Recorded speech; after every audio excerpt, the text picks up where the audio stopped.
오늘은 로마서 2회 20번째 시간입니다. 제목은 성화와 율법 두 번째, 로마서 7장 후반부가 되겠습니다. 로마서 7장 14절에서 25절입니다. 제목이 죄와의 투쟁입니다. 죄와의 투쟁. 성화되는 것과 율법과의 관계를 설명하는데, 후반부에서는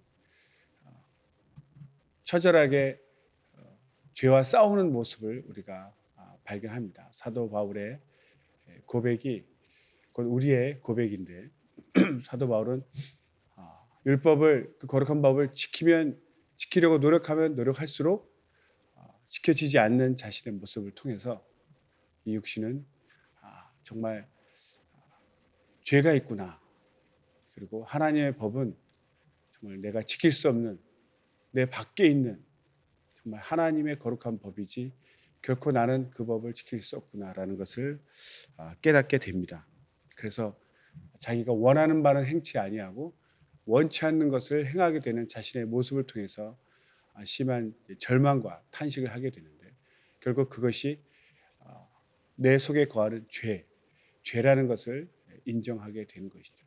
그래서 어떻게 하면 죄를 이기고 생활할 수 있는지 8장에서부터 새로운 성령의 법을 소개하는데, 그 과정에 이 7장이 있는 것입니다. 특별히 그 본문, 오늘 본문에 잘 세어보시면 나라는 1인칭 단수 대명사죠. 나라는 표현을 24번이나 사용하고 있습니다. 그것이 이제 헬라어로 이제 에고가 나죠. 유명한 말, 나는 나다. 하나님이 당신을 설명하실 때 에고 에이미 이런 말 쓰죠. 나는 나다, 이런 표현인데, 그 나라는 것을 24번이나 썼다고 합니다. 굉장히 강조한 거죠. 그래서 왜 나라는 표현 1인칭 단수대명사를 24번이나 썼는가? 그 이유는 나라는 그 쓰는 용법이 고대에서는 꼭 나만을 표현하는 데 쓰는 것이 아니라 나뿐 아니라 다른 사람들에게도 적용할 수 있을 때, 그럴 때는 나라는 표현을 써서 나와 다른 사람을 한꺼번에 함께 표현할 수 있는 방법으로 그 표현을 쓴다고 합니다. 그러니까 나라고 하지만 꼭 나만 해당하는 것이 아니라 나와 똑같은 상황에 있는 사람들을 지칭할 때 나라는 표현으로 그들에게 똑같은 표현을 알리는 것이죠.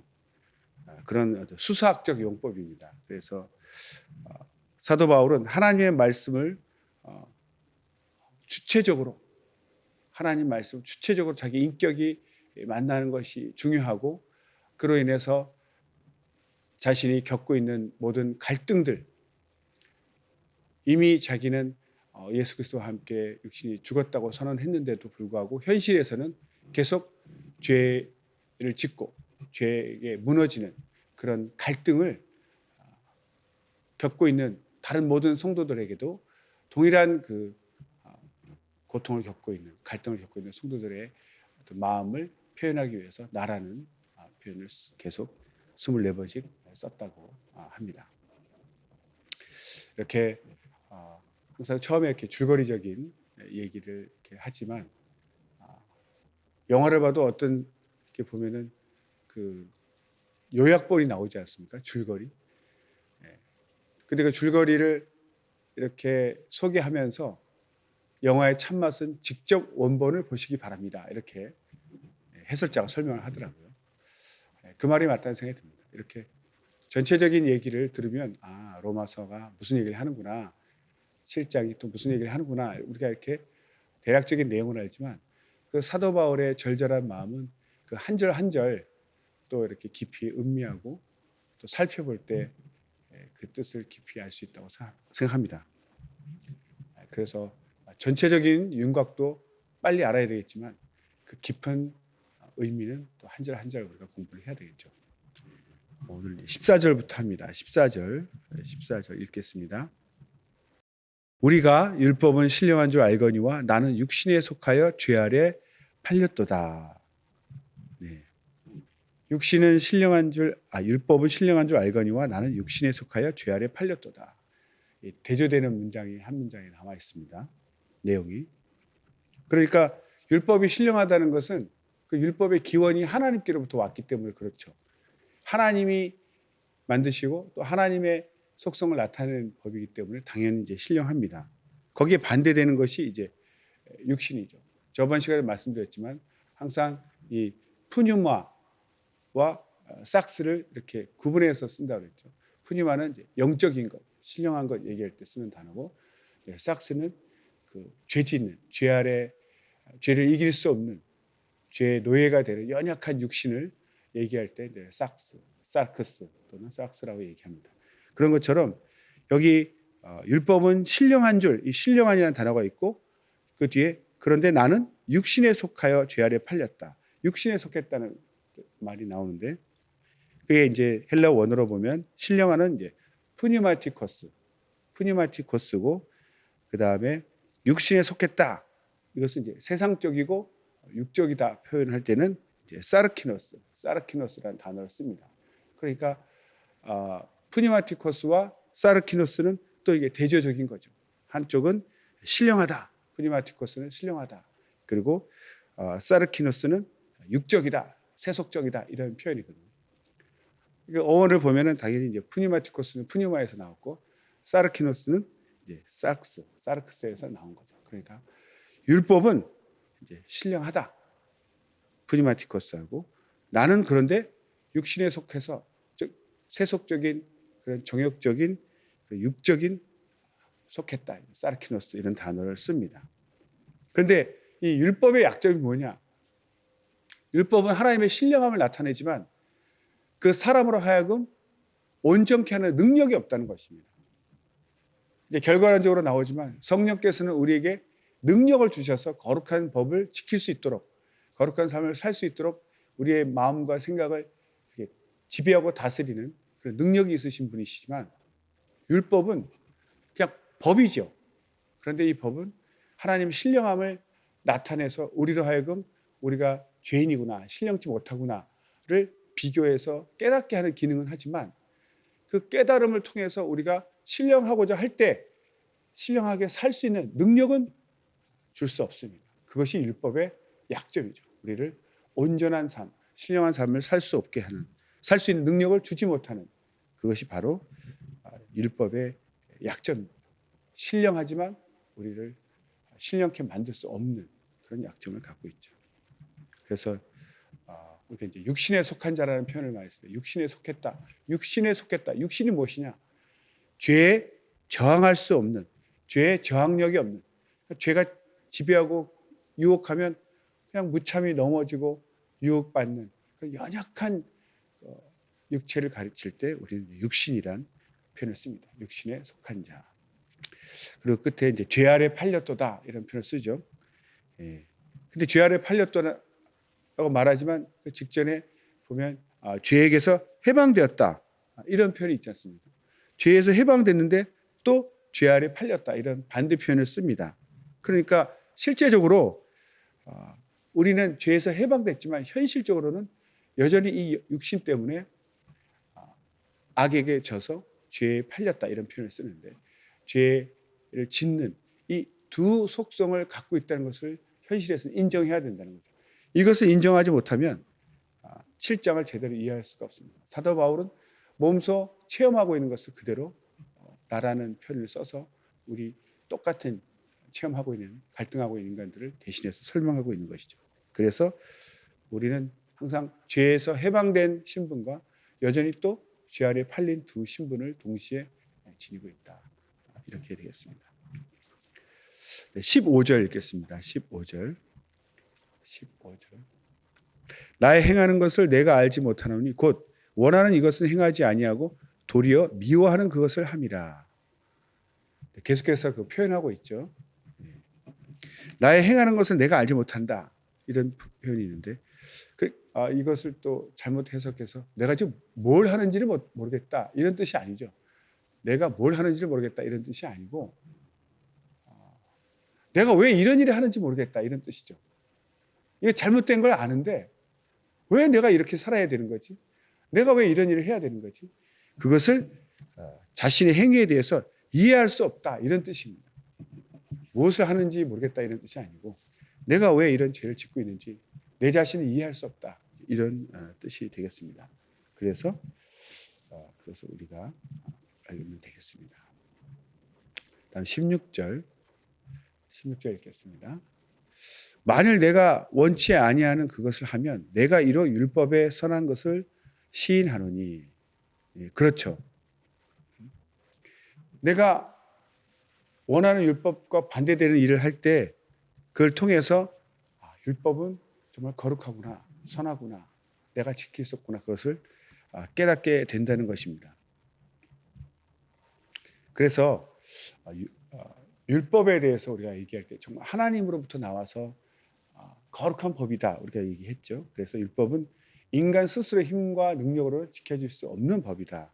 그래서 인간의 의지로 도달될 수 없는 그 표현을 뭐라냐면 지고선, 최고선, 지고로 가장 선하다 이런 뜻으로 이제 한자로 지고선 또는 최고선이라는 말을 쓰죠. 이제 라틴어로 하면 이제 sumnum bonum 이런 표현을 합니다. sumnum bonum. 그 영어로 하면 the highest good, 최상으로 선한 그런 표현이 되었습니다. 그래서 sumnum은 최상의 최고의 이런 뜻이고 이제 bonum은 선하다 하는 뜻이 되겠습니다. 그래서 바울은 자기가 죄를 지을 때마다 원치 않는 일을 행할 때마다 율법의 정죄를 받고 율법이 선하구나라는 것을 깨닫게 되는 것이죠. 율법이 없으면 자기가 무슨 죄를 짓는지도 알 수 없지 않습니까? 이렇게 계속해서 자기가 죄를 짓고 죄에 팔려가고 있는 그런 상태를 설명하면서 점점 말을 이어가고 있습니다. 17절을 보면 17절 읽겠습니다.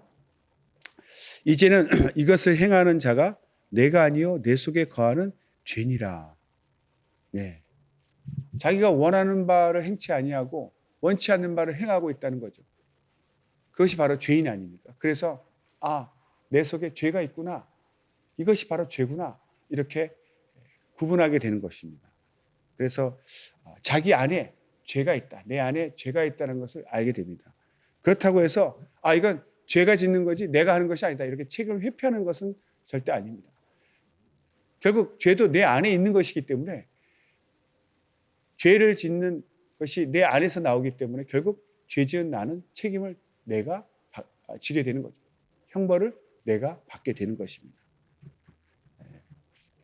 그래서 여전히 우리의 실체는 하나님을 믿음으로 의롭다함을 받은 존재이지만 여전히 내 안에 죄가 있어서 원치 않는 바를 행하는데 이것이 바로 내 속에 죄가 있구나. 이렇게 죄라는 것을 구분해서 생각하고 죄를 인정하게 되는 나와 내 속에 거하는 죄를 구분하게 되는 거죠. 그 죄 때문에 내가 원하는 바를 행하지 못하게 된다. 그리고 원치 않는 바를 행하게 된다라고 설명하고 있습니다. 다음 이제 18절 읽겠습니다. 18절 내 속 곧 내 육신에 선한 것이 거하지 아니하는 줄을 아노니 원함은 내게 있으나 선을 행하는 것은 없노라. 내 속 곧 내 육신 그 육신을 아까 사르스라고 얘기했죠. 우리가 사르스 그러면 죄악을 대항할 수 없는 무기력하게 당할 수밖에 없는 그런 사르스를 갖고 있습니다. 그런데 내 안에 이렇게 선하지 않은 이 사르스가 거룩하지 않은 연약한 죄 짓는 육체라는 것을 우리가 인정해야 된다는 거죠. 그래서 원함은 내게 있으나 선을 행하지 못한다. 내 육체가 연약한 죄 짓는 육체이기 때문에 나는 거룩하게 살고 싶지만 선을 행하고 싶지만 실제로 선을 행하지 못한다라는 자신을 깨닫게 되는 거죠. 슬프고 가슴 아프지만 인정을 해야 되는 거죠. 내 현실을. 그런데 이것을 현실을 인정하지 않는 사람이 바로 외식자가 되는 겁니다. 외식자 또는 완전주의자가 된다고 합니다. 자기 현실을 인정하지 않는 거죠. 난 거룩한데 왜 내가 죄를 짓는 거지? 오히려 죄 짓는 것을 인정하지 않고 난 거룩하다. 나는 거룩하다라고 외식자가 되는 겁니다. 외식주의자. 그것이 바로 바리새인이 되는 거죠. 그것도 자신을 속이는 것이죠. 그리고 또 완전주의자가 있지 않습니까? 이 사람들은 자신이 이제 완벽해지려고 하는, 인정을 하는데 그것을 또 완벽해지려고 하는 그런 이제 완전주의자가 있는데, 특징이 있죠. 외식자는 자신의 잘못을 항상 합리화시키기에 바쁘다. 인정하지 않으려니까 변명을 자꾸 하는 거죠. 이래서 죄 좋고 저래서 죄 좋고, 인정하고 싶지 않은, 그렇게 항상 거짓말로 합리화시키는 그런 외식자가 되고, 또 완전주의자는 이래서는 안 되겠다, 내가 완전하게 살아야 되겠다, 내 능력으로 내 힘으로 완전하게 살아야 되겠다, 이렇게 생각해서 다시 율법주의로 돌아가서 그 율법을 막 지키려고 또 평생 갈등하고 고민하고 살게 된다는 거죠. 인정하지 않는 외식자와 완전주의자들이 이런 고통을 받게 됩니다. 그러나 이제 사도 바울은 그것이 올바른 방법이 아니고 결국 성령의 법으로 성령을 쫓아 사는 법을 8장에서 소개를 합니다. 19절은 내가 원하는 바 선은 하지 아니하고 도리어 원치 않은 바 악은 행하는도다. 이 19절은 이제 우리 15절에서 18절까지 그 내용을 한마디로 요약을 해놓은 것이죠. 내가 원하는 것 선은 하지 않고 오히려 원치 않는 악을 행하는구나. 우리가 공감하지 않습니까? 마음으로는 선하게 살고 싶은데 선한 일을 하지 아니하고 오히려 죄라고 생각하는 악을 행하고 있다는 것이죠. 20절 읽겠습니다. 20절은 만일 내가 원치 아니하는 그것을 하며 이를 행하는 자가 내가 아니요 내 속에 거하는 죄니라. 이제 17절을 다시 반복하고 있는 거죠. 17절에도 내가 아니요 내 속에 거하는 죄니라, 이것을 다시 한번. 그러니까 내가 원하는 것을 하지 못하고 원치 않는 악을 행하는데 그것이 바로 내 속에 죄가 있구나. 그래서 내가 아니고, 내가 원하는 것은 아니었죠. 내가 원치 않는 걸 하죠. 그러니까 내가 아닌 거죠. 내 속에 죄가 있다는 것을 인정하는 겁니다. 21절 읽겠습니다. 21절. 그러므로 내가 한 법을 깨달았노니 곧 선을 행하기 원하는 나에게 악이 함께 있는 것이로다. 네. 그 사도 바울은 모순된 행위, 자기의 모순이죠. 선을 행하고자 하는 의지와 또 악이 공존하고 있다는 것을 인정하고 설명하고 있습니다. 그런데 그 악이 외부적인 어떤 요인이 아니라 사람 내부에 존재하는 실체로 인정하는 거죠. 밖에서 압력으로 드는 것이 아니라 내 속에 있구나. 악이 내 안에 있다는 것을 인정하고 있죠. 그래서 이 악이 또 그냥 가만히 존재하는 것이 아니라 막 적극적인 활동을 해서 인간의 모든 주체, 육신을 죄를 짓게끔 이렇게 지배하려고 하는 것이죠. 힘이 얼마나 강한지 그냥 조용히 있는 것이 아니라 나는 죄 짓고 싶지 않은데도 나를 막 유혹해서 그 죄를 짓게끔 나를 지배해서 죄를 짓게끔 나를 끌어간다는 거죠. 내 안에 있을 뿐만 아니라 나를 적극적으로 활동하고 있어서 나를 죄짓게 만들고 있다. 그것이 바로 내 안에 있는 악의 정체이죠. 그 다음 22절, 23절 읽겠습니다. 22절, 23절. 내 속사람으로는 하나님의 법을 즐거워하되 내 지체 속에서 한 다른 법이 내 마음의 법과 싸워 내 지체 속에 있는 죄의 법 아래로 나를 사로잡아 오는 것을 보는도다. 네. 22절, 23절을 보면 여기 법, 이렇게 법이라는 단어가 막 나오죠. 하나님의 법은 내 마음의 법과 이제 상응합니다. 내 마음의 법은 하나님의 법을 지키려고 하죠. 그런데 한 다른 법, 그 한 다른 법은 바로 죄의 법이죠. 그 한 다른 법은 죄의 법입니다. 그 죄의 법이 나를 사로잡아서 죄를 짓게 한다, 이렇게 표현하고 있습니다. 그래서 마음의 법이라고 우리가 얘기할 때는 이 마음의 법은 우리를 이렇게 선한 일을 짓고자 선한 일을 행하고자 하는 그런 선한 어떤 원리, 그런 를 얘기하는 것이죠. 내 마음의 법은 선한 것을 행하고자 하지 않습니까? 선한 것을 행하고자 하는 그런 마음의 원리, 이것을 이제 마음의 법이라고 합니다. 그런데 이 법은 한 다른 법, 곧 죄의 법과 투쟁 관계에 있는 거죠. 내 마음의 법은 정말 선하게 살아야 돼, 선하게 살아야 돼, 이렇게 가고 있는데 한쪽에서는 죄를 짓고 싶다, 죄를 짓고 싶다라는 또 하나의 다른 법, 죄의 법이 나를 이끌을 때 그것을 이제 물리치려고 하는 그런 투쟁 관계에 있는 그런 특징이 있습니다. 그래서 성도 안에서 일어나는 갈등은 당연한 것이다. 그것이 내가 왜 그럴까? 나는 정말 죄의 법이 왜 이래서 거룩하게 살 수 있다고 생각했는데 왜 여전히 나는 죄를 짓고 있을까라고 갈등하는 것을 숨기거나 아닌 척하고 거룩한 척 이렇게 외식하면 안 된다는 거죠. 그것을 갈등이 당연한 것이다. 그래서 사도 바울이 나라고 표현하지만 사실 모든 사람에게 말하고 있는 거죠. 여러분도 똑같습니다. 그러니 갈등이 일어나는 것을 숨기지 말고 인정을 하십시오. 그래서 인정하고 있습니다. 여기서 이제 죄의 법이라는 단어가 나오죠. 죄의 법이 우리를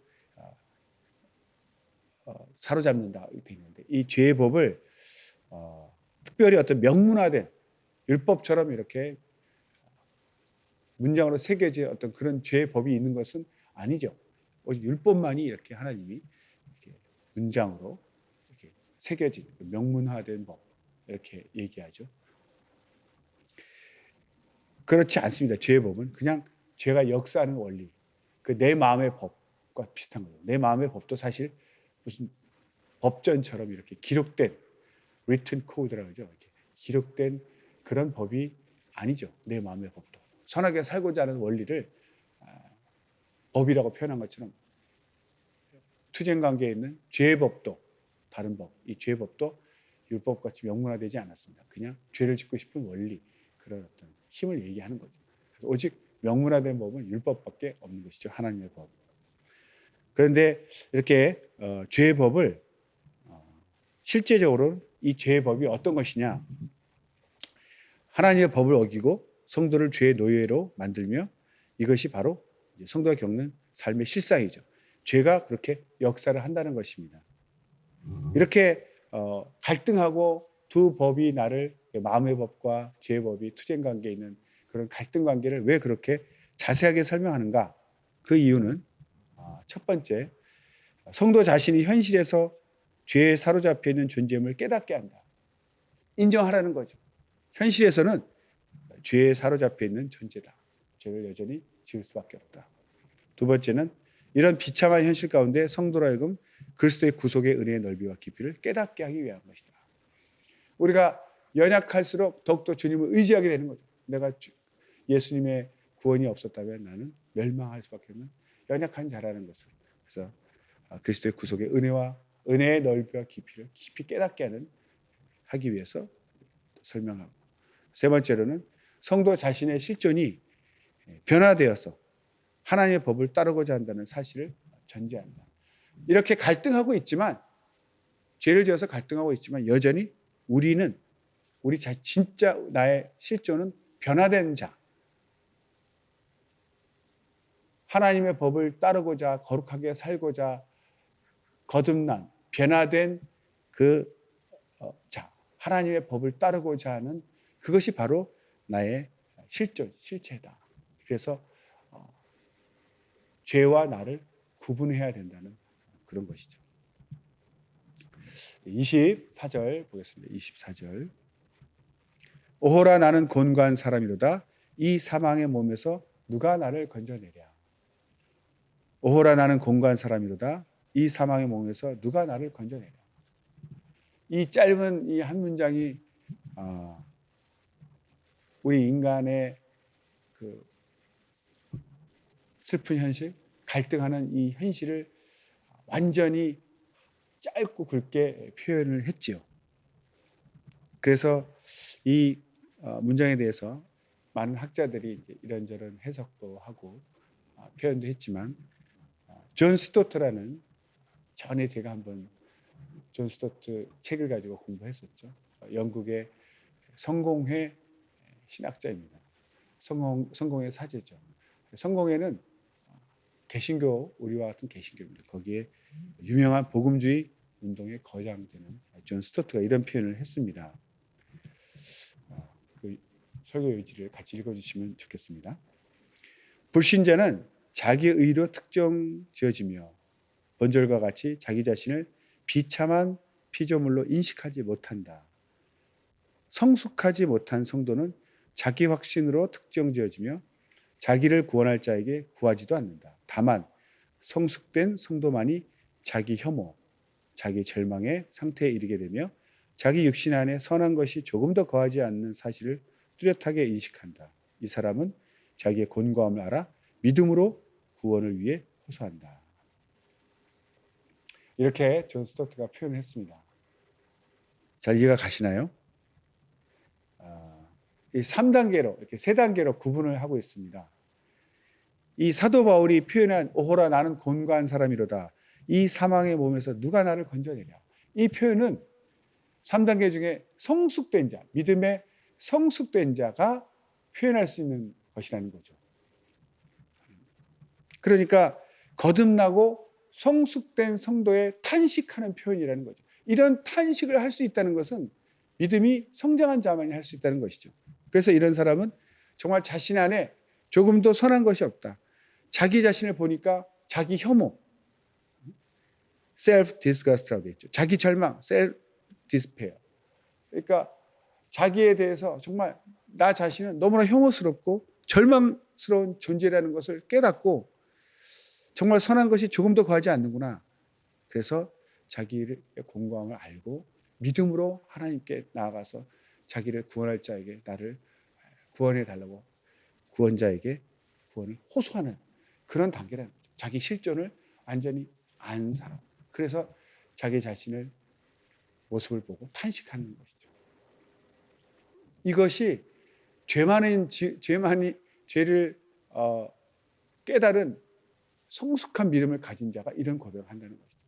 그런데 전혀 하나님 믿지 않는 불신자라는 것을 다른 말로 어떻게 표현하냐면 특정 짓느냐면 자기 의로 충만한 사람, 자기 의, self-righteousness라고 영어로 되어 있죠. 자기가 의롭다고 생각하는 거죠. 이런 사람은 자기를 이렇게 비참하게 생각하지 않습니다. 내가 의로운데 나는 이 세상에서 훌륭한 사람이야, 의로운 사람이야, 떳떳한 사람이야. 전혀 비참하다고 생각하지 않는다는 거죠. 불신자는. 그리고 두 번째 단계로 교인이 믿음이 들어가서 믿는 자가 되어서 교회는 다니지만 성숙하지 않은 믿음을 가진 단계는 자기 확신, self confidence라고 되어 있어요. 자기 확신으로 여전히 살고 있는 거죠. 믿기는 하지만 그래도 자신에 대해서 확신을 갖고 자기 의보다는 좀 약하지만 자기 확신이 여전히 있어서 비참함을 여전히 느끼지 않고 또 자기를 구원할 자에게 도움을 청하지도 않습니다. 자기 생각에 자기가 확신이 있기 때문에 이것도 일종의 자기 의죠. 그렇기 때문에 자기는 당당하기 때문에 하나님에 가서 도움을 청하는 그런 일을 하지 않는다는 거죠. 오직 성숙된 성도만이 정말 거룩하게 살고자 노력해본 사람만이 나는 절망이다. 내 모습이 너무 혐오스러워서 나는 도저히 가망이 없다 해서 탄식하게 되고 탄식하면서 주님께 나아가게 되는 것이죠. 이렇게 오호라 나는 곤고한 사람이로다. 이 사망의 몸에서 누가 나를 건져내라. 우리가 이런 탄식을 해본 적이 있습니까? 내 삶 가운데 이런 절망에 빠져본 적이 있습니까? 자기 자신이 얼마나 더럽고 혐오스러운지 깨닫고 슬퍼한 적이 있습니까? 그렇다면 그런 사람은 성숙한 믿음, 정말 하나님 없이는 살 수 없다는 걸 알고 하나님께 더욱 매달리는 그런 성숙한 믿음을 가진 자인 것입니다. 마지막 25절입니다. 우리 주 예수 그리스도로 말미암아 하나님께 감사하리로다. 그런즉 내 자신이 마음으로는 하나님의 법을 육신으로는 죄의 법을 섬기노라. 이 우리 주 예수 그리스도로 말미암아 하나님께 감사하리로다. 이 말은 그 24절에 누가 나를 건져내라. 이 사망의 몸에서 이 곤고한 사망의 몸에서 누가 나를 건져내랴라는 이 질문 형태의 아닙니다. 이 질문에 대한 답으로 표현한 것이죠. 예수 그리스도로 말미암아 하나님께 감사하리로다. 예수 그리스도가 이 곤고한 나를 이 사망의 몸에서 건져낼 수 있는 분이시다라는 표현인 거죠. 그래서 이제 8장에서 본격적으로 이제 설명을 해나가는데 그 연결하는 일단 답을 알려주고 왜 그런지 이제 8장에서 설명해 나가는 거죠. 그 답이 바로 예수 그리스도. 그래서 하나님께 감사리로다 이렇게 표현한 겁니다. 후반부에 내 자신이 마음으로는 하나님의 법을, 육신으로는 죄의 법을 섬기노라. 그래서 다시 한번 정리를 하는 거죠. 내 마음으로는 하나님 법을 섬기고 싶은데 육신으로는 죄의 법을 섬기는구나.